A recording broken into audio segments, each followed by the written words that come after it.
अस्सलाम वालेकुम स्टूडेंट। तो आज हम एक और ऑर्गेनेल के बारे में पढ़ेंगे जिसका नाम है न्यूक्लियस।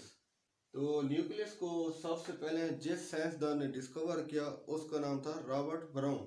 उसने 1831 में न्यूक्लियस को डिस्कवर किया। न्यूक्लियस का ये आप स्ट्रक्चर देख सकते हैं। तो ये न्यूक्लियस सेल के सेंटर में पाया जाता है और प्रोमिनेंट पोर्शन है, यानी कि जब माइक्रोस्कोप के नीचे सेल को देखा गया तो पूरे सेल के अंदर एक वाज़े तौर पर डार्क पोर्शन मौजूद था जिसको उन्होंने न्यूक्लियस का नाम दिया। आया देखते हैं न्यूक्लियस की शेप किस तरीके होती है।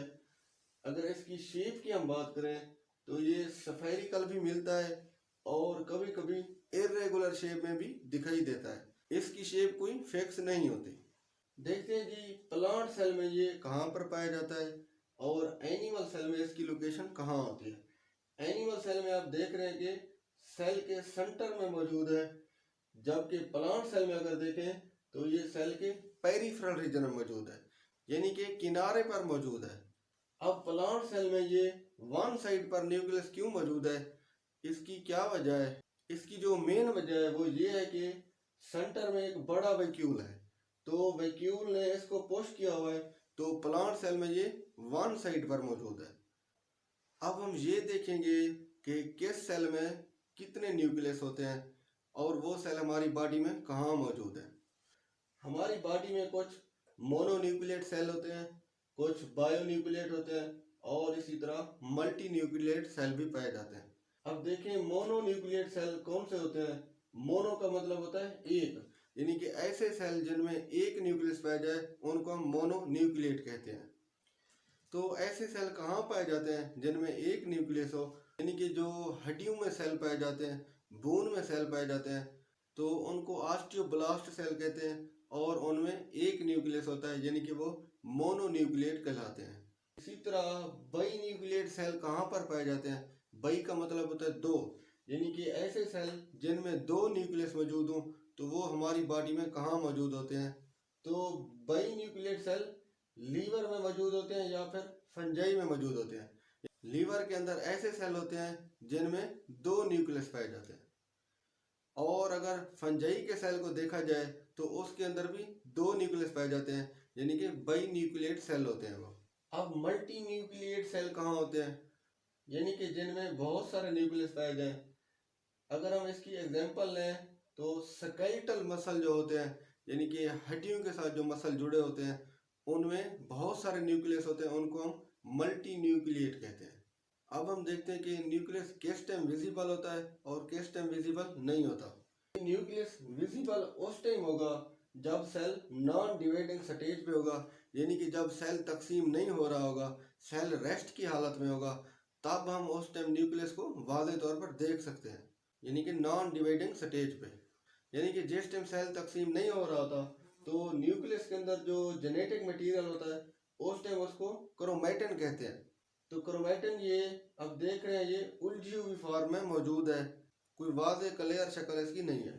तो उस सूरत में ये जेनेटिक मटेरियल कन्वोल्यूटेड फॉर्म में होता है, यानी कि इंटेंजल्ड होता है, उलझी हुई शक्ल में मौजूद होता है। जिस तरह बालों का एक गुच्छा होता है उस तरीके से क्रोमैटिन होता है। लेकिन जब सेल तकसीम हो रहा हो, यानी कि सेल जब डिवाइड हो रहा हो, तो उस टाइम जो जेनेटिक मटेरियल होता है वो क्रोमोसोम की शक्ल में आ जाता है, यानी कि एक कम्पैक्ट फॉर्म में आ जाता है। इस तरह मोटर की रिवाइंडिंग की जाती है तो वो एक प्रॉपर शक्ल में, इसी तरह क्रोमोसोम भी एक प्रॉपर शेप में हमारे पास आ गया, यानी कि ये क्रोमैटिन फिर क्रोमोसोम में चेंज हो जाता है जब सेल डिवाइड हो रहा हो। अगर हम इसकी केमिकल कंपोजिशन देखें तो ये डीएनए और प्रोटीन का बना होता है। अब हम देखते हैं कि ये जो हमारे पास न्यूक्लियस मौजूद है इसके कितने पार्ट्स हैं। न्यूक्लियस के चार मेन पार्ट्स हैं। न्यूक्लियस का जो फर्स्ट पार्ट है उसको हम न्यूक्लियर एनवेलप कहते हैं। अब एनवेलप क्या चीज़ होती है, यानी कि जब दो या तीन लेयर आपस में मिल जाए तो एक मोटी लेयर बन जाए, उसको हम एनवेलप कहते हैं। ये न्यूक्लियस की ये इनर मेम्ब्रेन और ये जो आउटर मेम्ब्रेन है, अगर इन दोनों को हम मिला लें तो वो न्यूक्लियर एनवेलप बन जाएगी। अब देखें ये जो ब्लैक लाइन आपको नजर आ रही है ये आउटर मेम्ब्रेन है और अंदर आपको ग्रीन लाइन नजर आ रही है ये इनर मेम्ब्रेन है। अगर इन दोनों मेम्ब्रेन को मिला लिया जाए तो एक मोटी मेम्ब्रेन बन जाएगी जिसको हम न्यूक्लियर एनवलप कहते हैं या न्यूक्लियर मेम्ब्रेन कहते हैं। न्यूक्लियस का जो दूसरा पार्ट है उसको हम न्यूक्लियोलस कहते हैं। अब देख सकते हैं ये सेल के अंदर एक सर्कुलर फॉर्म में छोटा स्ट्रक्चर नजर आ रहा है जो न्यूक्लियोलस कहलाता है। यानी कि ये जो न्यूक्लियोलस है इसको हम कह सकते हैं न्यूक्लियस विद इन न्यूक्लियस।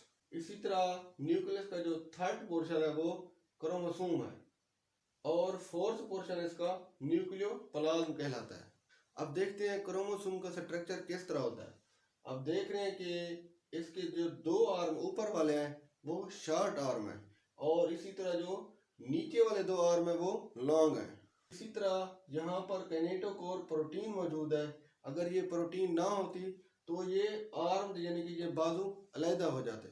अच्छा, जहाँ पर ये दोनों बाजू मिल रहे हैं, जहाँ पर एक जंक्शन बन रहा है, तो इस पॉइंट को हम कहते हैं सेंट्रोमेयर। तो इन आर्म्स को हम सिस्टर क्रोमाटिड कहते हैं। अब इनको सिस्टर क्रोमाटिड क्यों कहते हैं? क्योंकि ये एक ही क्रोमोसोम के दो आर्म इकट्ठे एक ही पॉइंट से जुड़े हैं, तो इनको हम सिस्टर क्रोमाटिड कहते हैं। अब हम पढ़ते हैं कि न्यूक्लियस के पार्ट्स कितने होते हैं। न्यूक्लियस के 4 पार्ट्स होते हैं: nuclear membrane, nucleolus, chromosome and fourth is nucleoplasm. यानी कि ये हमारे पास न्यूक्लियर मेम्ब्रेन यानी कि आउटर मेम्ब्रेन, इनर मेम्ब्रेन दोनों मिल जाए तो उसको हम न्यूक्लियर मेम्ब्रेन या न्यूक्लियर एनवेलप कहते हैं। इसी तरह सेकंड हमारे पास न्यूक्लियोलस है। आप देख सकते हैं ये सेंट्रल स्ट्रक्चर। नेक्स्ट जो थर्ड है वो क्रोमोसोम है। फोर्थ है न्यूक्लियोप्लाज्म। यानी कि ये न्यूक्लियर मेम्ब्रेन 2 मेम्ब्रेन से मिलकर बनी होती है। इसी तरह न्यूक्लियर मेम्ब्रेन के ऊपर सुराख होते हैं तो उनको हम न्यूक्लियर पोर कहते हैं। अब न्यूक्लियर पोर उनको क्यों कहते हैं? क्योंकि वो न्यूक्लियर मेम्ब्रेन के ऊपर है, इसलिए हम उनको न्यूक्लियर पोर कहते हैं। एग जो हमारे पास ये अनडिफरेंशिएटेड सेल है। अनडिफरेंशिएटेड क्या होता है? ऐसा सेल होता है यानी कि जिसकी डेस्टिनेशन का हमको पता ना हो, जिसका हमको ये पता ना हो कि आया इसने आगे हार्ट बनाना है या लीवर बनाना है या लंग्स बनाना है, यानी कि उसकी हमको मंजिल का कोई पता नहीं होता, तो ऐसे सेल को हम अनडिफरेंशिएटेड सेल कहते हैं। ये एग जो अनडिफरेंशिएटेड सेल होते हैं, कहा जाता है कि इसके ऊपर 3000 पोर मौजूद होते हैं। इसके ऊपर 3000 सुराख देखने को मिलते हैं। अब ये न्यूक्लियर पोर देख रहे हैं, बहुत सारे आपको सुराख नजर आ रहे हैं। इसी तरह रेड ब्लड सेल में पोर बहुत कम होते हैं, 3 से 4 पोर मौजूद होते हैं। तो ये पोर किस मकसद के लिए होते हैं? देख सकते हैं जिस तरह ये न्यूक्लियोलस है, इसके अंदर रेबोसोम बनते हैं। अगर रेबोसोम ने बाहर जाना हो तो वो कहाँ से जाएंगे? वो यहाँ से निकलकर इन सुराखों के जरिए, इन पोर्स के जरिए यहाँ से बाहर निकलेंगे। यानी कि ये पोर्स मुख्तलिफ मटेरियल को अपने अंदर से गुजरने देते हैं। सेकंड स्ट्रक्चर है हमारे पास न्यूक्लियोलस। ये सेंटर में आप सर्कुलर देख रहे हैं। तो बाद औक़ात ये न्यूक्लियोलस हमको नजर नहीं आता, तो इसके लिए हम स्टेनिंग करते हैं।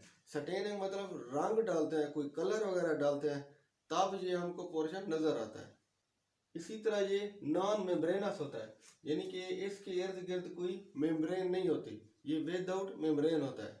अगर हम इसके नंबर की बात करें, इसकी तादाद की बात करें, तो कुछ सेल में ये 1 होता है और इसी तरह कुछ सेल में ये 1 से ज़्यादा न्यूक्लियोलस होते हैं। अब न्यूक्लियोलस के अंदर क्या चीज़ होती है? न्यूक्लियोलस के अंदर रेबोसोम मौजूद होते हैं। इसका जो अब ये देख रहे हैं, इस तरह आप समझें ये एक न्यूक्लियोलस है, तो इसका जो पेरिफेरल रीजन है यानी कि बाहर वाला, ये ग्रेन्यूलर होता है। यानी कि इसके ऊपर छोटे छोटे आपको दाने भी दिखाई दे रहे हैं, इसको हम ग्रेन्यूलर पोर्शन कहते हैं। और इसका जो सेंट्रल पोर्शन है वो फाइब्रिल होता है, यानी कि उसके अंदर छोटे छोटे आपको धागे नजर आ रहे हैं, यानी कि इसका सेंट्रल पोर्शन फाइब्रिल होगा और ये जो पेरिफेरल रीजन है किनारों वाला, ये ग्रेन्यूलर होगा।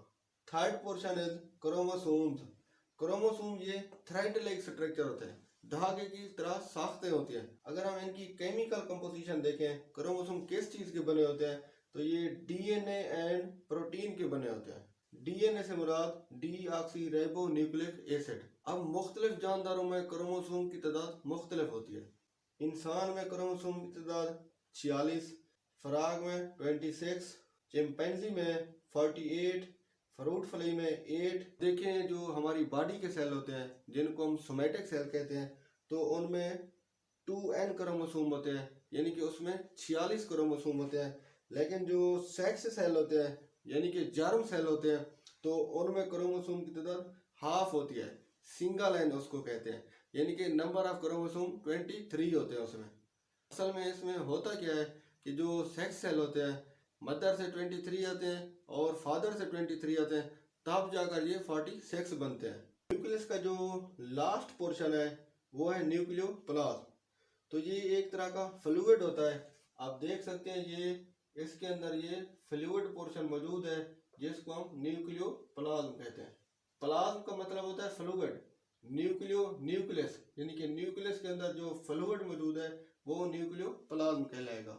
न्यूक्लियोप्लाज्म न्यूक्लियोलस को रखता है। अब देख सकते हैं ये जो फ्लूइड पोर्शन है उसके अंदर ये न्यूक्लियोलस डूबा हुआ है, उसके अंदर न्यूक्लियोलस मौजूद है। Nucleoplasm contain chromosome. अब इस फ्लूइड पोर्शन में आपको क्रोमोसोम भी नजर आ रहे हैं, यानी कि क्रोमोसोम न्यूक्लियोप्लाज्म में पाए जाते हैं।